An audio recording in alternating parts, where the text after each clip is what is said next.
Hey y'all, Shanda here. Want to share with y'all a download that I got from Spirit and the Ancestors this morning that I had to share. And what they were saying, I got my notes here too because I don't want to forget nothing. And this was all about when you know you're in a space where you expect people to hold space for you, whether it's community, whether it's your partner, whether it's your bestie, whatever that looks like. If you know that, oh yeah, this person always holds space for me and this person always listens and da da da da. And then there's that moment where you feel like they don't show up the way they used to, or you feel like they can't hold space for maybe something that's a little bit heavier than what you're usually carrying. And what Spirit was sharing with me, and I feel like it also came like straight from source, was they were I'm gonna read it the way they gave it to me, because they were like, that's the point, baby. Like, you don't need to trust humans with your divinity, with the God inside of you. That's your job. That's not anybody else's job, not your friend, not your spouse. What is supposed to be able to hold space for the divinity down on the inside of you, the God down on the inside of you, is yourself, your creator, some of your ancestors, your spirit guides, the people assigned to you, because even those shift as the capacity for what you need increases, right? So you need to learn how to hold space for you. You need to understand the capacity that it takes to hold space for you. No one else can hold space for your divinity. That's no one else's job. There's no one else's responsibility. If they can, great, but it's not their job. And that's why loving you is so important. That's why knowing how to be there for yourself is so important. Holding space for your own divinity.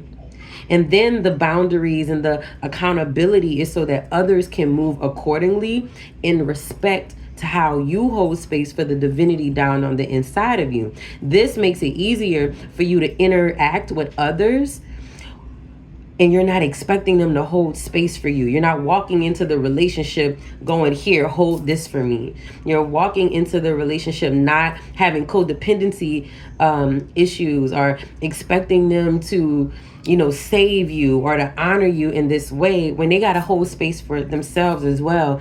You're only expecting them to show up as themselves. Then you're allowed to love people and accept people as themselves, but you can't do that until you do it for yourself. So you accept yourself and hold space for yourself.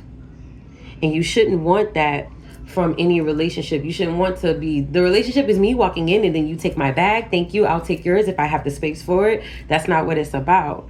Okay. So sure, people can hold space for you, but that shouldn't be your priority for having them in your life. Loving them for who they are and letting them have some of the energy to hold space for you, then that's cool. That's a bonus.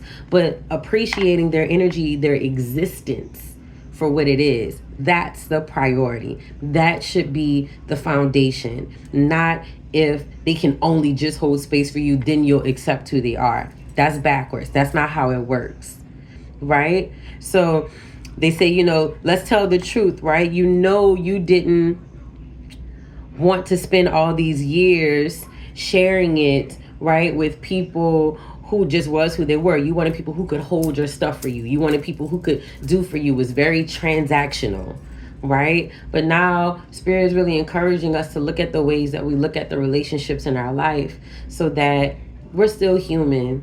Things are still going to happen. We still might say something that hurts somebody's feelings. We still might move in a way that triggers somebody or that they don't like. But if we're moving in ways that allow for us to accept people the way they are, then we make space for healthy communication and healthy conversations to be able to move forward or move away. It allows for us to stay in alignment with who we're supposed to be in alignment with. So I wanted to share this download because I was like, dang, that's real. All right, get me together. That's real. So I'm saying this, if you're feeling like you're stepping into healthier relationships or whatever that looks like for you, please remember that still accepting them for who they are is the priority. Not just people who are talking the same talk as you and walking the same walk and on the same path as you. Like, all that is great, but don't have that subconscious expectation of, well, now since I know that they move like this, they can hold space for everything that I'm going through. That's not what that's for. You still need to accept that person for who they are as well. All right, so Go out here, be good to yourself, be good to people, and then I'll see y'all next time.